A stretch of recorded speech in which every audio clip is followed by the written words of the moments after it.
सांगली जिल्हा काँग्रेस सेवा दलाच्या कार्यकारिणीची बैठक काँग्रेस भवनमध्ये पार पडली आहे। सदर बैठकीस काँग्रेस नेत्या तथा सांगली जिल्हा मध्यवर्ती बँकेच्या उपाध्यक्षा जयश्री पाटील या उपस्थित होत्या।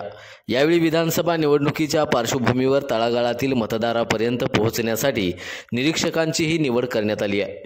यावेळी काँग्रेसचे मिरज विधानसभा मतदारसंघाचे संभाव्य उमेदवार उद्योजक CR सांगलीकर, जिल्हाध्यक्ष अजित ढोले, कार्याध्यक्ष विजयसिंह घारगे, माजी तहसीलदार विवेक अंकलीकर, आटपाडी तालुका अध्यक्ष राजेंद्र सावंत, कवठेमंकाळचे पोपट पाटील, कडेगाव पोलीसचे निरीक्षक महादेव पाटील, जतचे अल्लाबख्श मुल्ला, मिरजेचे निरीक्षक पैगंबर शेख, आटपाडी खानापूरचे सुरेश घारगे, कवठेमंकाळ तासगावचे सूरज शिंदे, इस्लामपूर वाळवाचे विजयराव पाटील, नागठाणे शिराळाचे विजयराव पाटील आदी निरीक्षकांना पत्र देऊन त्यांचा सत्कारही करण्यात आला।